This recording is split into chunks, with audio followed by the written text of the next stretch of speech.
Do you ever wake up in the middle of the night and ask yourself, who have I really become? Who have I turned into? In those silent, dark moments, your heart races, your breath tightens, and you know something's wrong, but you can't quite put your finger on what it is. Now I'm going to ask you something, and please answer honestly. What if the person you fear most is actually the only person you're meant to be? No, don't misunderstand. I'm not talking about your good child version. Not the version with a ready smile, saying all the right things, trying to hold it together on the outside, even when falling apart inside. Nor the normal, compliant, acceptable version, working desperately to fit in. I'm talking about a different version. You know how they say, you're too intense, too emotional, too angry. Ambition isn't good. Don't be so wild. That version. The self you've feared and hidden in the shadows your entire life. Think about it. You think you're making your own decisions, don't you? You think you're in complete control. But what if your entire life is actually a performance, a carefully woven mask, to be accepted, to be loved, to prevent anything bad from happening? And behind that mask, there's a voice inside you that you've silenced so much, you don't even recognize it anymore. You tell yourself, I'm fine. I'm doing everything right. Life is good. But then midnight comes crashing down. That silent, painful emptiness. In those quiet moments, your smile fades, and you're left face to face with that terrifying question, whose life am I really living? Carl Jung, one of those giants of psychology, noticed something. Our deepest pain doesn't come from trauma, not from mistakes or suffering either. The real pain comes from fragmentation, from labeling parts of ourselves as bad, wrong, dangerous, shameful, and throwing them away. But why do we do this? Not because we truly are that way. Someone taught us we were. Maybe your family said anger was ugly. Maybe that sexuality was sinful. That ambition was selfishness. That vulnerability was weakness. That being different was a problem. And so we split ourselves. We hid the parts that didn't fit. But those parts didn't disappear. They went deep, to that dark corner Jung called the shadow. And there they grew. Now you're not even aware, but those rejected parts are running your life. Your self-sabotage, your anxieties, your depression, your addictions, your broken relationships, those fake smiles, all symptoms of a betrayed self. You're not lost. You're not broken. You're just divided. And integration, true freedom, won't come from being better. It will only come when you have the courage to return to those aspects of yourself they taught you to fear. Remember? As a child, they taught you who you should be, not who you were. Who you should be, you were praised when polite, punished when speaking loudly, rewarded when well-behaved, shamed when difficult. Slowly, without even realizing it, you began to shape yourself according to others' expectations. You learned to play roles, the obedient son, the quiet girl, the responsible student, the friend who causes no trouble. And with every fake smile, every I'm fine lie, you built what Jung called the persona, the mask. At first, this was just a survival strategy. But over time, the mask became your identity. You began to believe you were that inauthentic version, that the compliant, everything under control, conflict-avoiding version was the real you. But deep down you know, there's a part of you whispering in the late hours of the night, there's more than this. Look, the persona isn't a bad thing. It's not the enemy. It's necessary. We all need a face to function in society. But the moment the persona becomes who you are, the moment you forget it's a role, you lose something. You lose access to your complete self. You start censoring your thoughts, dulling your instincts, suppressing your emotions. You call this maturity, professionalism. But in reality, it's self-doubt. You fear your own power. You don't trust your own desires. You hide your own needs, and eventually you confuse approval with love, compliance with belonging, control with security. Think about this now. How many times do you say yes when you want to say no?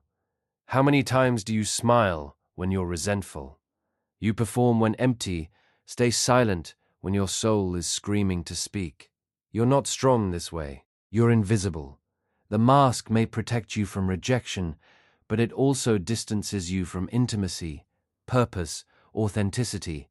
The longer you wear it, the more you disconnect from what's real. Jung warned us, every calling lies hidden in the shadow of the mask. The version of you that wants to create, speak truth, love fiercely, stand up, break rules, exiled, banished to the unconscious so the persona could survive. But survival isn't the same as living, and the price of staying socially acceptable is your soul. There's a place inside you. There, everything you've denied, suppressed, feared is buried. It didn't disappear, it didn't vanish. It just went underground. Jung called this the shadow, that unconscious realm where all parts of yourself that don't fit the persona are exiled. Every time you felt anger and were told to calm down, every time you wanted to speak but were silenced, every time you desired something and were shamed for it, those parts of you had nowhere to go, so you suppressed them, tried to forget. Piece by piece, you became smaller, more acceptable, more docile. You performed, you complied, you became normal, but you also became divided. And you didn't realize this. The more you suppress something, the more power it gains over you. You think you're in control, but in reality, your shadow is running things. That quiet voice of self-doubt that never leaves, that explosive anger that erupts from nowhere, that shame that chokes you when you speak your truth, that pattern repeating in your relationships, jealousy, bitterness, self-sabotage, guilt. This isn't just life. This is your shadow managing your life from behind the curtain. Jung warned, until you make the unconscious conscious, it will direct your life and you will call it fate. You think you're choosing. You think you're making rational, intelligent decisions. But until you face your shadow, most of what you call choice is actually impulse. Defense mechanisms disguised as plans, reflections of your wounded inner world projected outward. And here's the most dangerous part. The shadow doesn't just contain what you fear, but what you need. Your power is in the shadow. Your vitality is in the shadow. Your creativity, your sexuality, your confidence, your assertiveness, that raw instinct for life, all there, buried under years of shame, guilt, and repression. You didn't lose them. You locked them away and threw away the key. But now the box is cracking, and what's inside is begging to be seen. Most people run. They spend their entire lives avoiding their shadows, because that path is filled with fears. The first fear, if I accept my shadow, I'll become a bad person. They taught you that your dark impulses define your morality. They made you believe your anger makes you cruel, your ambition selfish, your desire immoral. But Jung saw this as a tragic misunderstanding. The shadow isn't just evil. It's everything you were forced to disown. Legitimate anger, healthy sexuality, unclaimed power, creative fire. These energies become destructive when unconscious. But when conscious, they become choice. A person who knows their dark capacity is infinitely safer than someone who pretends it doesn't exist. The second fear, if I'm authentic, I'll be rejected. This fear isn't irrational. Jung didn't sugarcoat it. Yes, when you stop performing, some people will reject you. But here's the truth most never face. You're already being rejected, not by others, but by yourself. Every time you silence your truth to keep the peace, every time you betray your instincts for approval, you reinforce the most painful rejection, self-doubt. You can be accepted for a mask and feel empty, or you can be rejected for your truth and feel alive. There's no path where everyone approves. You must choose whose disappointment you're willing to bear. The third fear: if I claim my power, I'll hurt others. Many people have witnessed power being abused, so they associate power with domination, violence, control. They decide it's safer to be small, passive, harmless. But Jung made an important distinction. Suppressing power doesn't make you peaceful, it makes you weak and resentful. Real integrated power isn't about crushing others. It's about boundaries, saying no, occupying space without apology. When power is rejected, it leaks out sideways. Sarcasm, passive aggression, manipulation, self-sabotage. Integrated power becomes clarity. Rejected power becomes poison. And the final fear: without my defenses, I don't know who I am. This is the fear no one wants to admit. You've built your entire identity around what you're not. I'm not angry, not selfish, not intense. So what happens when you integrate these qualities you've used to define yourself? Your old identity collapses, and it feels like death. Jung understood this well. Individuation requires symbolic death, the death of the false self. But what feels like annihilation is actually rebirth. You don't lose yourself, you finally meet yourself. Modern culture romanticizes self-discovery. Find your true self, they say, as if your soul is a treasure waiting to be discovered at the end of a peaceful yoga retreat. But Jung knew better. He knew that becoming who you really are isn't a discovery process, but a destruction process. He called it individuation, the journey to becoming a whole, integrated self, not just the beautiful parts. Light and dark, sacred and mundane, noble and animal, the full spectrum of who you are. Individuation isn't about adding things to who you are. It's about excavating truth from beneath programming, trauma, masks, and fear.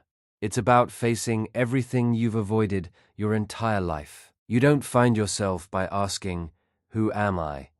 You find yourself by asking, "What have I rejected to survive?" And here's the brutal truth Jung laid out. The more a part of you is rejected, the more critical it is to your wholeness. Your most shameful parts, your anger, your lust, your ambition, your wildness, aren't obstacles to overcome.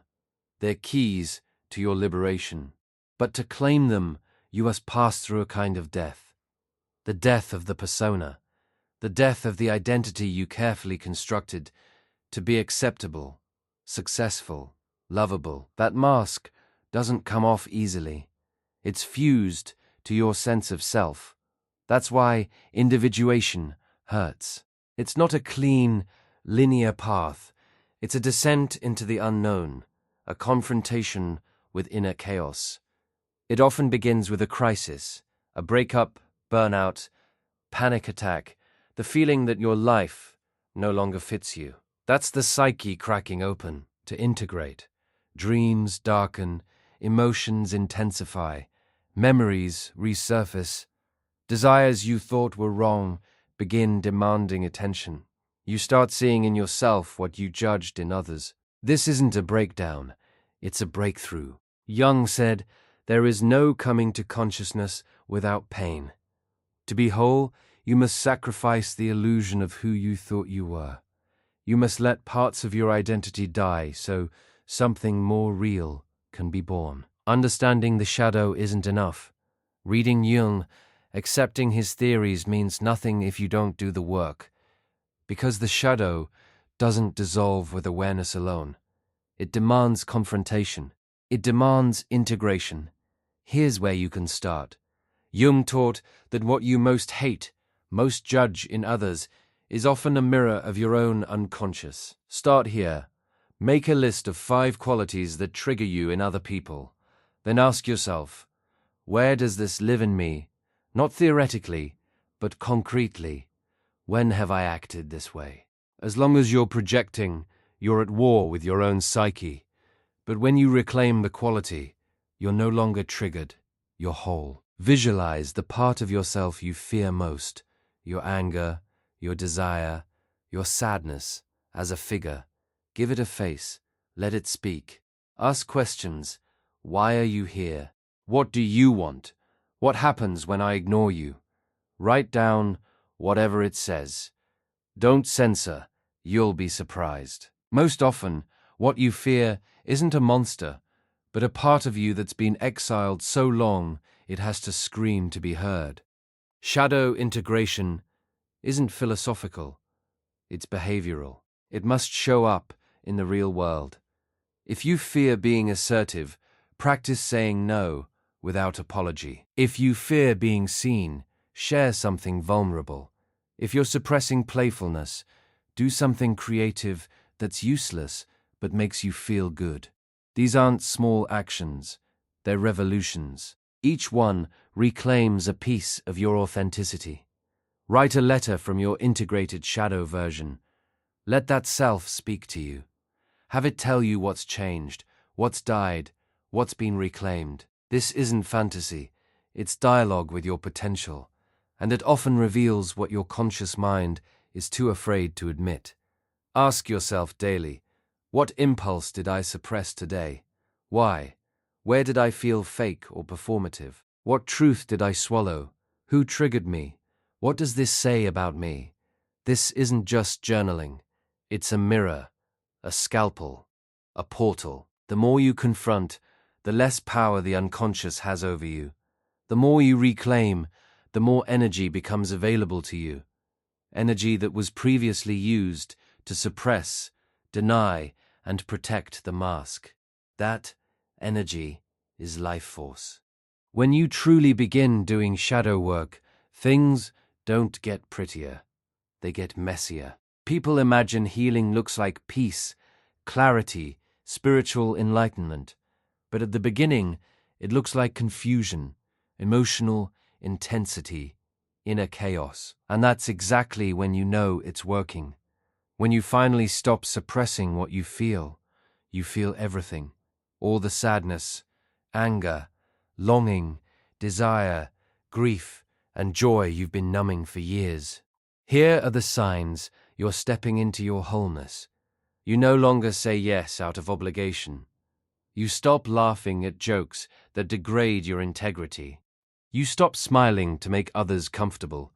People may start calling you difficult or different, but the truth is, you're no longer available for performance. Some people are drawn to your intensity because your authenticity gives them permission to be themselves. Others pull away because your truth threatens the roles they still rely on. That's okay. Individuation isn't about being loved, it's about being real. Criticism doesn't devastate you like it used to, because you're no longer holding up a fragile mask. You know your light and your darkness. You've sat with your wounds. You've stopped trying to be perfect. This self-acceptance creates inner stability, a groundedness that doesn't need constant approval. Energy that was once spent suppressing, hiding, pretending, is now available for creation, purpose, connection. You feel more alive, not in a superficial, motivational way, in the sense of finally owning your body, your voice, your instincts, your desire. You laugh louder, you cry deeper, you speak clearer, you love more fiercely. And yes, you'll still struggle, you'll still fall into old patterns. This doesn't mean you failed, it means you're human. Jung never promised transcendence. He promised wholeness. And wholeness includes contradiction. It includes imperfection. It includes falling and getting back up again and again. But this time, as someone who knows who they are. So if you find yourself less comfortable, more intense, more honest, more alive, congratulations. You're becoming the person you once feared. The version that doesn't betray itself for acceptance. The version that no longer hides behind the mask. That version isn't a monster. It's not a problem to be fixed. It's you, finally emerging from the shadows. And that's exactly when you truly start living. See you in the next video.